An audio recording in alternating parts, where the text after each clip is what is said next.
as boas práticas na assistência hospitalar, capacitação nas metas internacionais de segurança do paciente e protocolo de cirurgia segura. De antemão, quero agradecer a todos pela participação. A gente vai conversar um pouquinho sobre o protocolo, prometo ser breve, até porque todos estão aí, ou pelo menos a maioria estão em atividades, e a gente vai iniciar. Eu queria só fazer um comentário sobre a lista de presença. A lista de presença é a do Teams. Então, as pessoas que participarem do treinamento já vão ficar lá marcadas na lista de presença, tá? Vou compartilhar com vocês aqui a tela. Compartilhar aqui.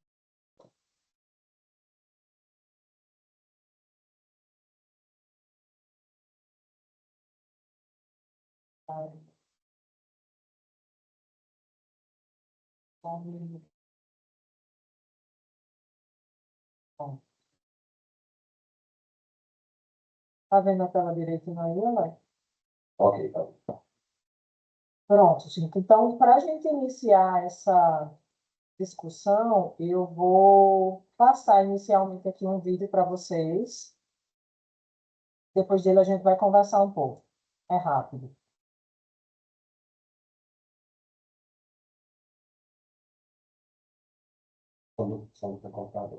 Tá baixo, né? Mas eu acho que é o som do vídeo, né?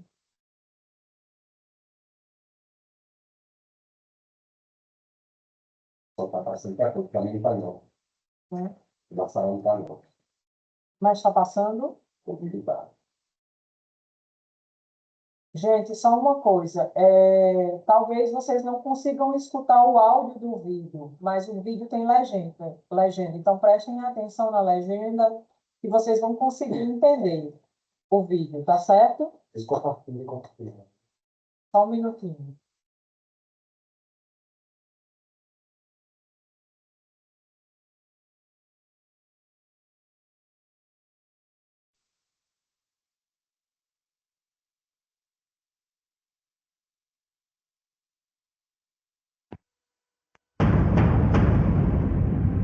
I'm hanging out of this thing. Can someone cover up my crotch, please? He's here. We have a visitor. Don't remember being asked if Dr. Benton could scrub in for this. I'm a friend of the patient. He asked if I would observe. Uh-huh. Put him under. Let's do this. Whoa, whoa. What about the checklist? Excuse me? Safe surgery checklist? I've had 10 cases today, Doctor. All the more reason to take the necessary precautions. It'll only take a minute. 1 minute. John Carter here for a right cadaveric renal allograft. Correct. Does the patient have a known allergy? No. Does anesthesia anticipate a difficult airway? No. Is the risk of bleeding greater than 500 cc's? I sure as hell hope not. Let's go. Put him under. Whoa, whoa, whoa, whoa. Everybody slow down. Now, let's just take our time and introduce the room. What's next? We all hold hands and sing Kumbaya? Sheila Lane, scrub nurse. Paula Cheney, circulating nurse. Kay Schumacher, anesthesiologist. Randall Okerman, chief surgical resident. Ethan Dean, surgical intern. Peter Benton, observing general surgeon.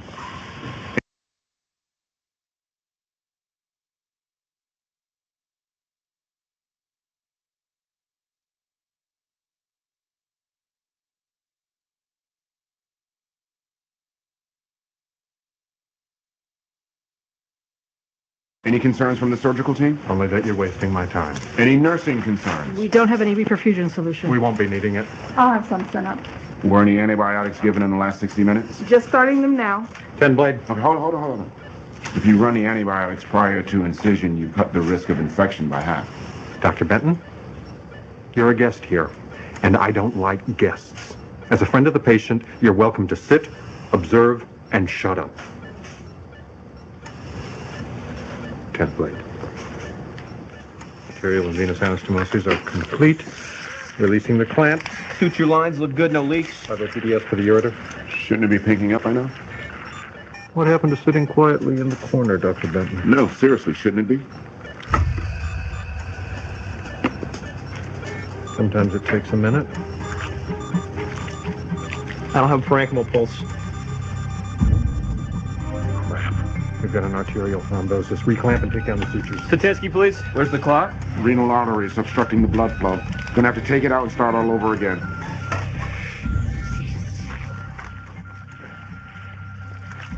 Problem solved. Flush with heparin, saline, and reperfusion solution. Reperfusion solution. We've got it. We're all set. Oh, well, it's a good thing we just have some laying around, huh? How long did it take to get the reperfusion solution up from the pharmacy? 15 minutes. What happens if you don't have the reperfusion You solution? made your point, Doctor? No, I disagree, Doctor. I think that this is an excellent teaching opportunity now. You'd have had 15 minutes of warm ischemia, the organ would have taken a major blow, and there's a good chance we would have ended up with a non-functioning kidney. Wouldn't you agree, Doctor? If we're all done teaching here, perhaps some of you would like to assist me in getting this kidney back into the patient's body. Where do you get a copy of that checklist? Now, people!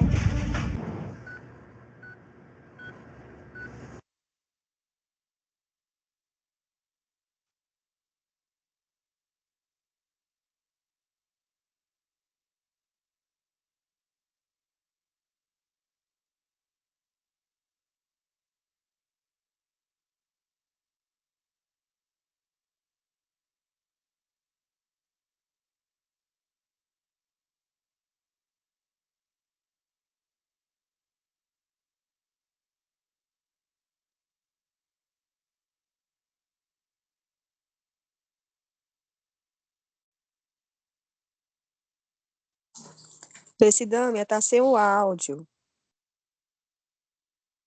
Obrigada, Adriana. Então, como vocês podem ver, na cena foi aplicada a lista de verificação segura e, por isso, aquele paciente não teve um dano maior. E aí a gente observa o quanto ela é importante, o quanto ela pode minimizar incidentes, eventos adversos durante os procedimentos cirúrgicos. Não é à toa que existe uma cooperação mundial, as metas são internacionais de segurança do paciente, estabelecidas aqui também no Brasil pelo Ministério da Saúde, desde 2013, com o Programa Nacional de Segurança do Paciente.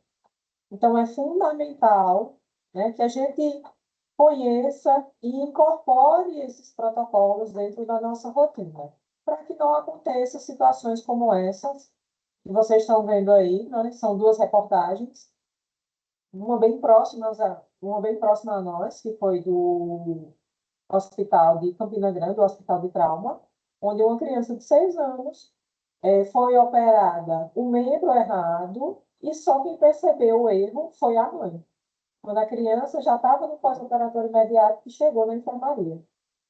E aí houve uma cascata de erros, provavelmente não seguiram o protocolo de cirurgia segura, e essa criança teve esse evento adverso grave, porque é uma criança de 6 anos, em consolidação óssea ainda, muitos os ossos delas ainda estão em formação, então pode sim ser prejudicado o membro dessa criança que foi operado inadvertidamente.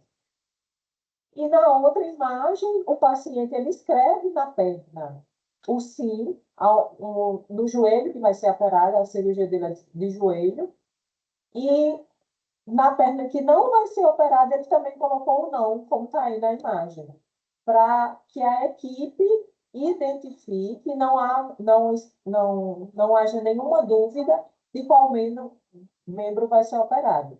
E, segundo a reportagem, eles dizem que isso foi uma orientação da equipe de enfermagem do serviço, que informou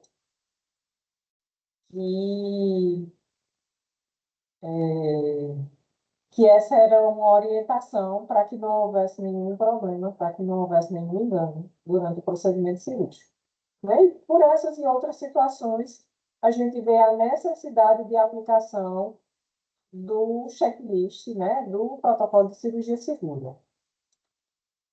Então, além disso, existe um desafio global, a Organização Mundial de Saúde definiu esse desafio global, inclusive tem esse documento, que foi elaborado em parceria com o Ministério da Saúde e a Anvisa, onde eles definem a prevenção de infecções de sítio cirúrgico, a anestesia segura, as equipes cirúrgicas seguras e os indicadores de assistência segura. Então, são todas etapas que precisam ser implementadas para que a gente promova cirurgias mais seguras dentro dos nossos estabelecimentos de saúde.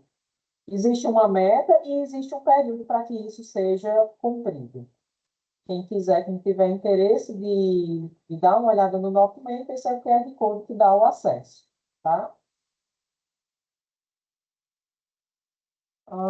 Além disso, né, a gente tem evidências científicas que a implementação do protocolo de cirurgia segura, e especificamente do seu instrumento, que é a lista de verificação de cirurgia segura, tem resultados positivos, tanto para a equipe, como para os pacientes e para o estabelecimento de saúde como um todo. Então, nessa meta-análise que eu trago aqui, dos efeitos da lista de verificação de segurança cirúrgica no trabalho em equipe, na comunicação, na morbidade, mortalidade e segurança. Então, ela traz todos esses benefícios, informando como resultados que ela melhora a comunicação durante os procedimentos cirúrgicos, de tal forma a contribuir para uma menor mortalidade e, principalmente, menor taxa de complicações relacionadas à cirurgia segura. Então, todo mundo ganha. O paciente ganha, porque ele vai ser submetido a um procedimento com garantia e segurança de que ele vai ser atendido naquela condição de saúde. A equipe ganha, porque ela vai estar mais entrosada, ela vai conseguir participar de uma forma mais efetiva, mais segura do procedimento, né? Maior engajamento entre os membros da equipe e menor risco de algum evento adverso. E o hospital também ganha, né? A instituição também ganha, porque ela vai ter procedimentos cirúrgicos mais seguros, que vão otimizar os recursos. Porque quando você tem um evento adverso, geralmente um procedimento cirúrgico, você tem que reabordar aquele paciente. Ou estender o período de hospitalização. E tudo isso é custo hospitalar, né? Que onera e que poderia ser utilizado de outra forma. Então, há benefícios de vários lados na implementação da lista de verificação de cirurgia segura. Eu trago para vocês também aqui um outro artigo que ele fala da lista de verificação de cirurgia segura, os benefícios, facilitadores e barreiras na perspectiva da enfermagem. Então, foi um estudo que foi feito com enfermeiros de centros cirúrgicos, onde eles escreviam, né, eles passavam na entrevista as impressões, as percepções dele a respeito do protocolo de cirurgia segura. Então, dentre os benefícios que foram apresentados pela equipe de enfermagem, foram a promoção da segurança, o uso da lista como oportunidade de diálogo, com socialização de informações relevantes para aquele procedimento, a melhoria da qualidade do cuidado e a prevenção de eventos adversos. Alguns fatores que foram facilitadores para a aplicação do checklist: o apoio das chefias de cirurgia, anestesia e enfermagem, o apoio organizacional, o monitoramento da prática do uso, né, os processos de implementação, como é que está sendo feitas as etapas desse processo, a oferta de programa educacional para a equipe cirúrgica, que não adianta estabelecer um protocolo, você precisa treinar, capacitar aquela equipe para a aplicação desse protocolo, e a de liderança presente no centro cirúrgico para estimular o uso da lista de verificação de cirurgia segura, né? Isso é fundamental, principalmente pela equipe multi, porque a gente sabe que a enfermagem ainda abraça o protocolo, é a equipe de enfermagem que preenche a lista, mas a gente precisa que isso seja uma parceria de todos os profissionais que estão envolvidos na equipe cirúrgica. Como barreiras, né, eles definiram a falta de apoio da administração, a falta de apoio das chefias de cirurgia, anestesia e enfermagem. Então, para alguns hospitais, o apoio foi um facilitador, para outros foram barreiras para a execução do protocolo. A ausência do núcleo de segurança do paciente, a introdução abrupta da lista de verificação em sala cirúrgica sem o planejamento e a ausência de um programa educativo. Então, pelo que vocês, não sei se vocês conseguiram perceber, tudo que facilitou para o grupo foi a presença desses fatores e o que foi barreira foi a ausência deles. Né? Não ter um programa educativo, não ter o apoio das chefias, tudo isso contribuiu, né, como barreira para a aplicação da lista de verificação de cirurgia segura. E eu trago um último artigo aqui para vocês, né?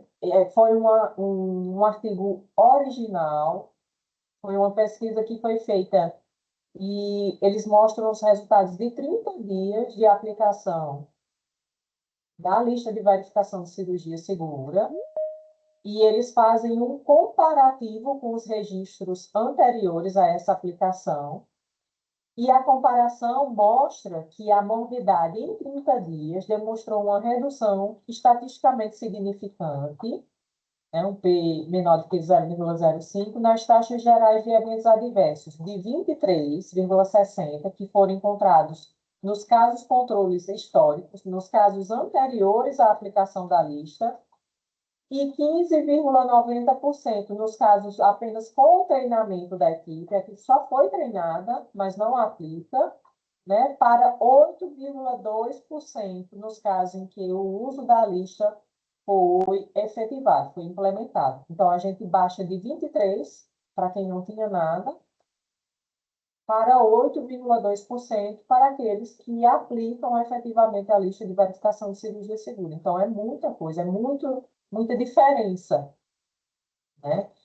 Para mostrar isso, foi um artigo da revista do Colégio Americano de Cirurgiões, quem tiver interesse, né, está no PubMed, eu fiz aqui uma tradução, mas esse artigo está lá, está disponível, e ele mostra que existe sim efetividade, né, redução de eventos adversos com aplicação em apenas 30 dias.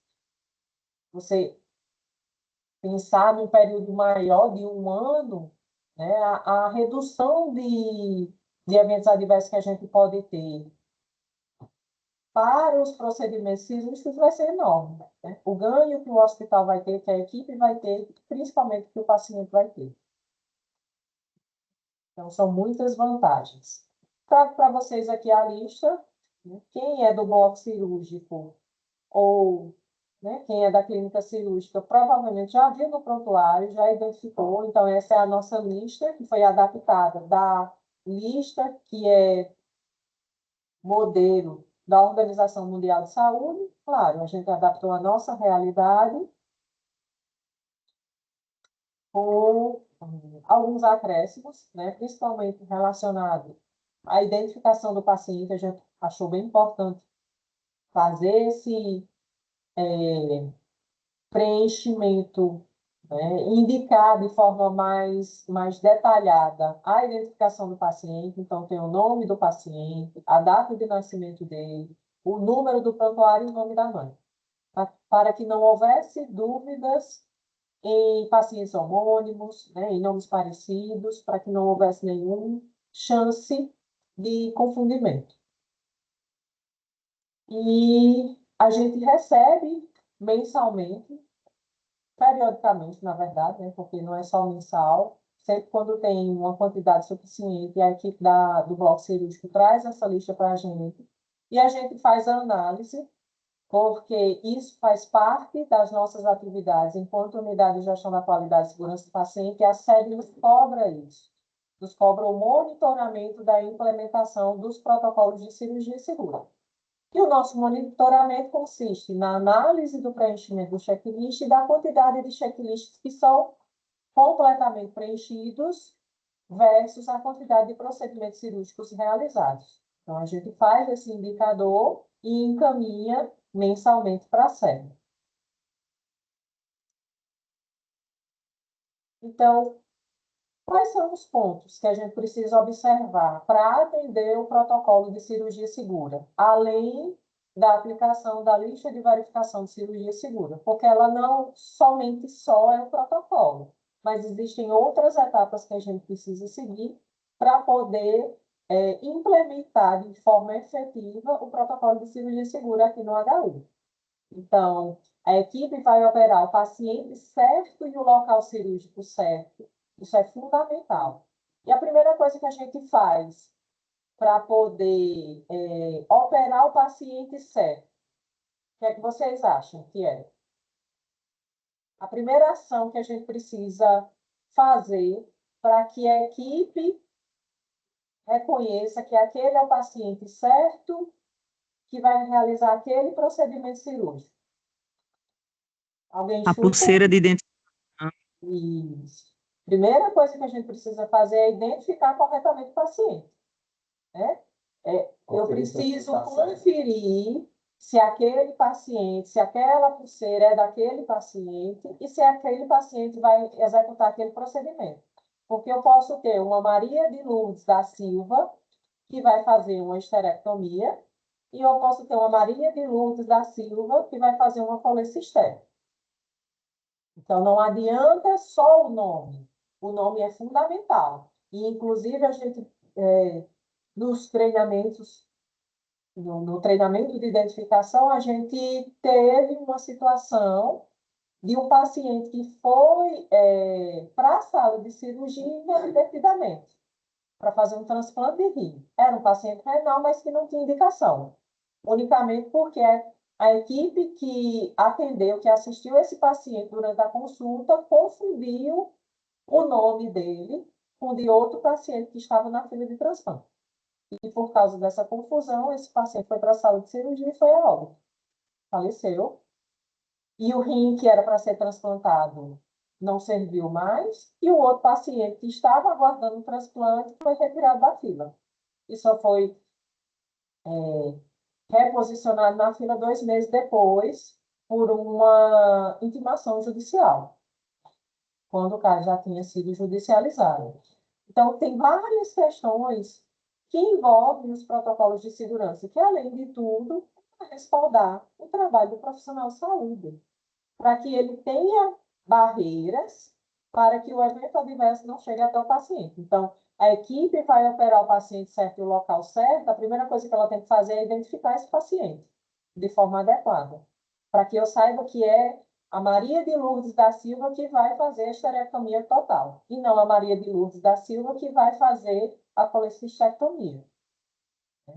Isso é muito importante, a gente precisa, porque a gente já teve incidentes não só da cirurgia, mas de outras situações em que houve confusão nos nomes, porque aí o protocolo de identificação não foi seguido da forma que deveria.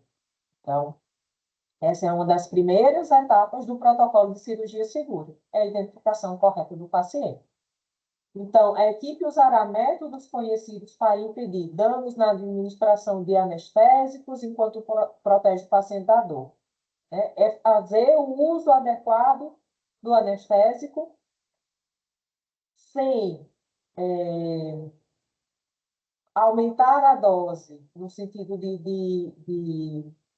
não é nem dopar, mas aumentar o período de anestesia desse paciente, nem de menos.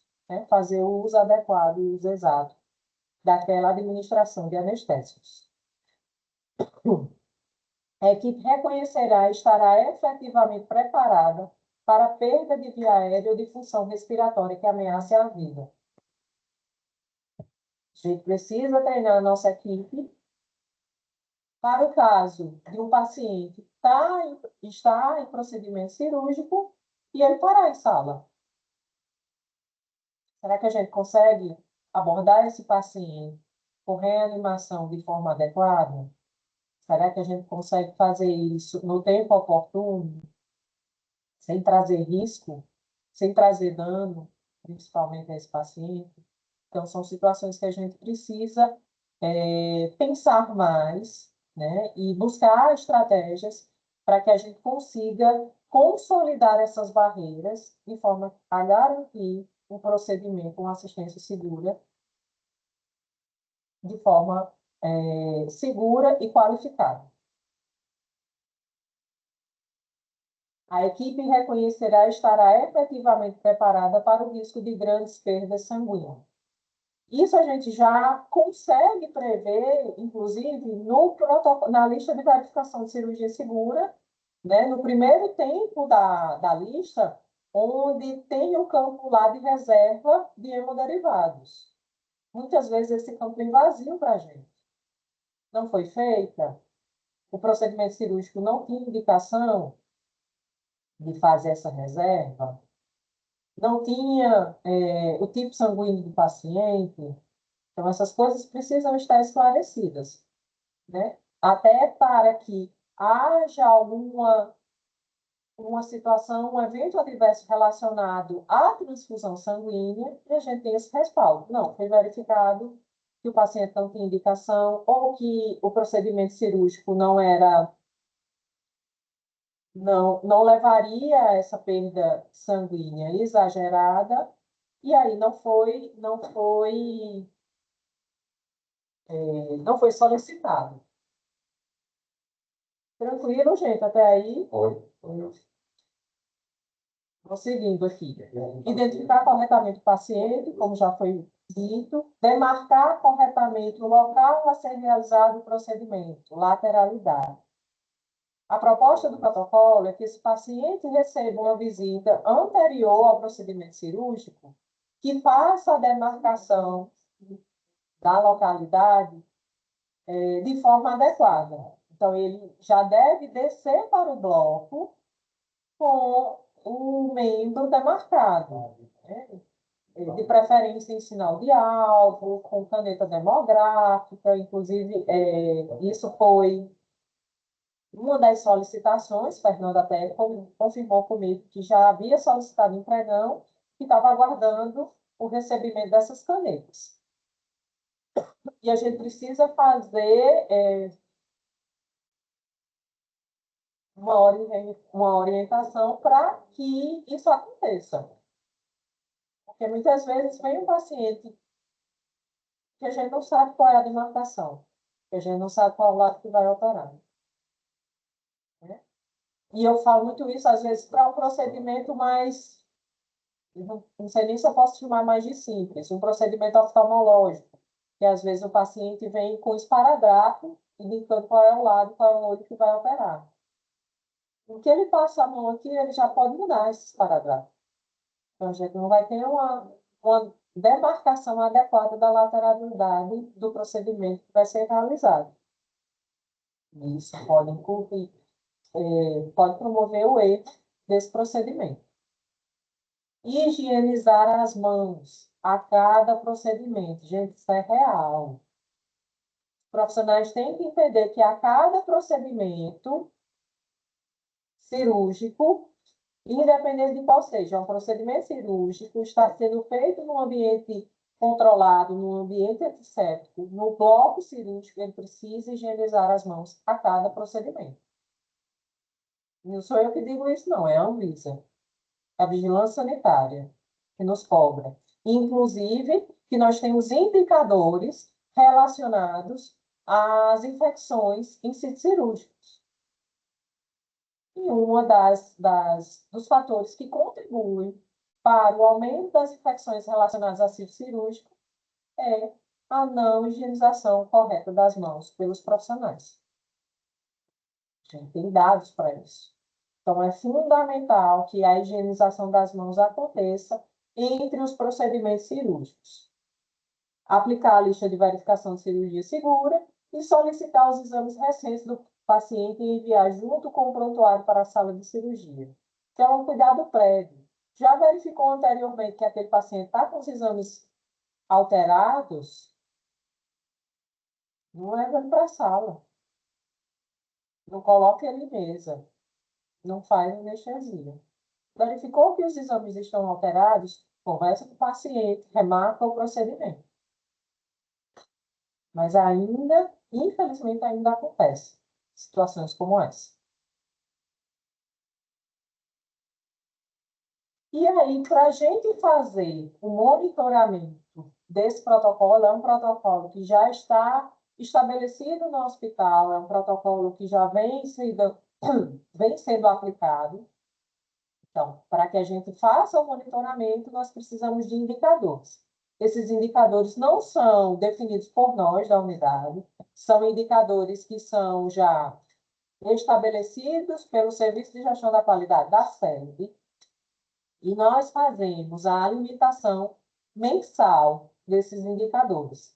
Então, os indicadores que nós utilizamos aqui é o número de procedimentos cirúrgicos em que a lista foi utilizada pela equipe, o número de procedimentos cirúrgicos realizados, a taxa de adesão à lista de verificação cirúrgica, que é feito com os dois indicadores anteriormente relatados, e a gente ainda faz a avaliação do preenchimento do checklist. Eu vou apresentar aqui um pouquinho para vocês desses indicadores. Então, nós temos aqui do ano 2023 e 2024.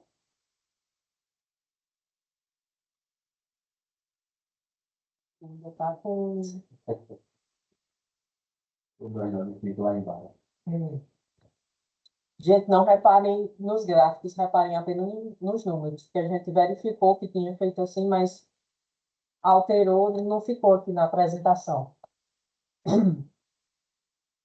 Vocês observam que houve uma redução do preenchimento da lista de verificação de cirurgia segura de 2023 para 2024.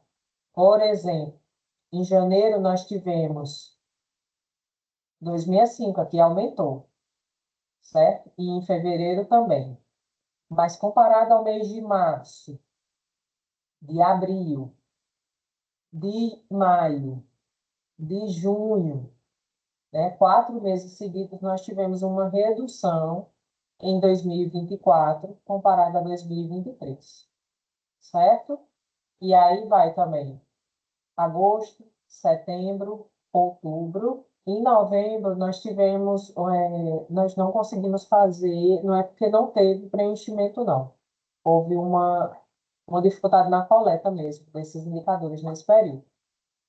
E em dezembro de 2024, 2023 e 2024 também essa diferença, há essa redução, no número de listas que são preenchidas por procedimentos.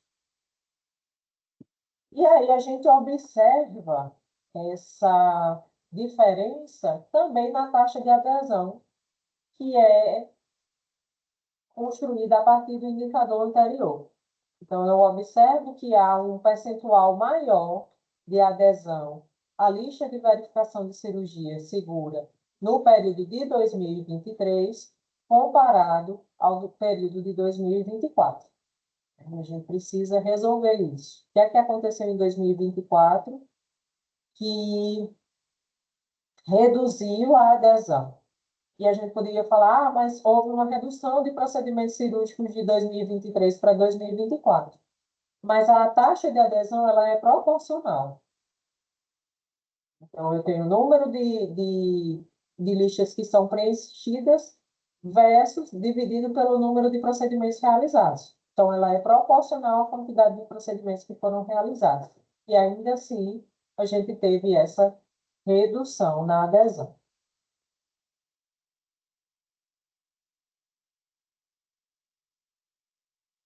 Mas, apesar dessa redução, a gente está bem na fita lá na sede, E esse é uma foto dos indicadores que a gente tira lá do painel do CIG, que a gente alimenta mensalmente. E aqui eu trago para vocês a taxa da lista de adesão à lista de verificação de cirurgia segura de todos os hospitais da rede. E o Hospital Universitário, Lauro Vanderlei, está aqui esse de azul, e nós estamos acima da média. Tá? Isso é uma coisa bem positiva. Poderíamos estar melhor, mas pelo menos nós estamos acima da média para o período de 2024. Em 2025, a gente ainda vai verificar como estamos nesse ranking. E como eu falei para vocês, além da gente fazer essa análise da quantidade de listas que são preenchidas por procedimentos, a gente faz também a análise do preenchimento, da completude das informações dentro da lista. Então, eu trago para vocês aqui a lista dividida em 3 partes. Na identificação do paciente, antes da indução anestésica e após o procedimento. Então, dentre todos aqueles campos a serem preenchidos na lista, o que a gente percebeu que tem uma maior incidência de falta de preenchimento, aqui é na parte de identificação do paciente, é o nome da mãe. 771 registros do ano de 2024 apresentaram a ausência, a falta do nome da mãe. E muitas vezes é o nome da mãe que faz a diferença entre um paciente e outro. Pode ter prontuário também, o número do prontuário, a data de nascimento, mas muitas vezes a gente consegue enxergar mais a diferença de cara, a princípio, pelo nome da mãe. E é um dado que tem faltado muito no preenchimento. Tá? Em segundo lugar, ficou o nome da equipe incompleta. E aí é importante informar. Gente, a equipe cirúrgica é todo mundo. Inclusive instrumentador, circulante, enfermeiro que está na sala, todos são equipe cirúrgica. Não é só médico, cirurgião e anestesista, não. Nem só residente. Então, todos eles precisam estar incluídos nesse campo. Tá? Com relação à falha no preenchimento antes da indução anestésica, que a gente observou que tem a maior falta de registro, o campo de reserva de hemoderivados e a reserva de vaga na UTI. Geralmente, eles não estão marcados.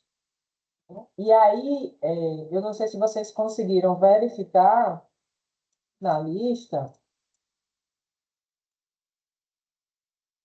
a gente tem um campo aqui embaixo de legendas. Né? Abaixo de toda a tabela, tem aqui embaixo legendas. Sim, não e não se aplica. Se não houve reserva de vaga na UTI e se não houve reserva de hemoderivado, é não. Ou não se aplica, não há indicação. Mas eu preciso definir. O campo faltante, o campo em branco, me deixa em dúvida.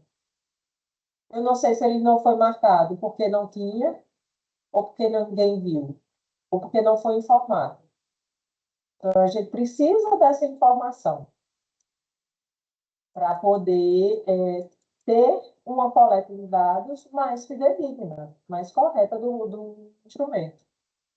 Até para que... Porque isso é um impresso que está dentro do prontuário do paciente. E isso é um documento que pode ser judicializado. Então, se a gente tiver o maior número de informações completas nesse procedimento, nesse impresso, mais segurança eu trago para a minha assistência. Então, aqui a gente tem esse campo. Em segundo lugar, no tempo antes da incisão cirúrgica, o que a gente mais tem a falta de preenchimento é a confirmação da identificação do paciente pela equipe cirúrgica. Ontem a Ana Liane participou com a gente do treinamento e ela informou que é feita essa identificação, só que isso não é marcado. Então, eles identificam o paciente na sala, perguntando qual é o procedimento que ele vai fazer, mas isso não fica registrado no impresso. Então, é uma coisa que vocês fazem já, né? É uma rotina que vocês já têm dentro da sala cirúrgica. Só falta registrar. E é fundamental isso. Porque talvez, se isso tivesse sido feito com aquela criança ou com qualquer outro paciente que foi lesado por um procedimento inadvertido, isso não teria acontecido. Seria uma barreira para impedir que um erro como esse de mudança de procedimento, de mudança de membro, de lateralidade, acontecesse. Profilaxia antimicrobiana foi realizada 60 minutos antes da incisão, não foi informado. Então, é fundamental, até para que a gente faça esse nexo de taxa de infecção de cirurgia segura versus antibiótico profilaxia. A gente tem tido muitos casos de decência, de infecção em sítio cirúrgico, e a gente vai associar vários fatores, entre eles a questão da não marcação. Se não está informado, como é que eu vou saber se esse paciente fez ou não o antibiótico dentro do período que precisaria ser feito, até os 60 minutos antes do procedimento? Então, é fundamental que esses registros eles aconteçam. Por último, o último campo a ser preenchido é antes do paciente sair da sala, e o que a gente observa com maior frequência da falta de preenchimento é marcar o campo de descrição cirúrgica no prontuário. Muitas vezes não tem mais registro. Então, é fundamental, importante. E o outro, a falta de registro de contagem de compressas. Inclusive, ele foi maior do que esse outro. A gente tem aqui número absoluto de 519. Gente, vocês fazem isso. E isso eu digo porque eu já fui no bloco, já fiz algumas visitas e verifiquei que é feita a contagem de compressa. É que isso não é registrado. Já teve situações, incidentes em que houve a retenção de um corpo estranho, de uma compressa em cavidade. E a lista de verificação cirúrgica, de cirurgia segura, é para isso, para impedir que um evento como esse aconteça. Então, é fundamental que a gente tenha esse registro. Foi feita a contagem de compressas? Sim. Quantas compressas saíram? Isso precisa estar bem descrito, isso precisa estar bem definido. Em contrapartida, nós temos muitos profissionais que preenchem adequadamente a lista. Esse foi o nosso levantamento do mês passado, de maio. Então, queria agradecer a Analiane, a Amanda Bezerra, a André Antunes, a Helenide Araújo, a Maria Emília e a Jamile, porque elas foram as enfermeiras que se destacaram no preenchimento da lista de verificação de cirurgia segura. Elas preenchem completamente o impresso. Então, é importante para a gente, que orgulho dá para a gente perceber que tem algumas pessoas que levam a sério, que se comprometem com a assistência, que fazem esse registro de forma adequada. Então, completo.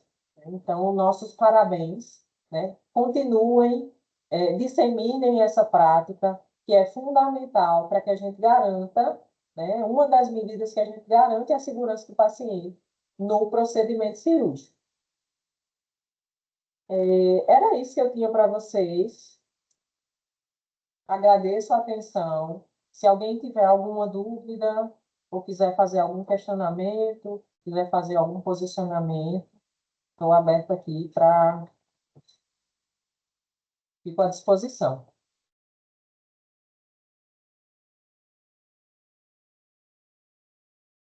Pode falar, Alexandre.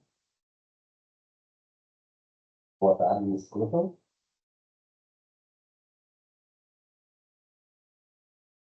Então, a minha fala é só para agradecer, a participação de todos que estão aqui e também reforçar, que o checklist ele é de fundamental importância e, assim, também para comprometimento legal, já que esse é um documento que vai constar no prontuário dos pacientes, é importante também reforçar que, após o preenchimento pelo profissional, fazer uso do seu carimbo, gente.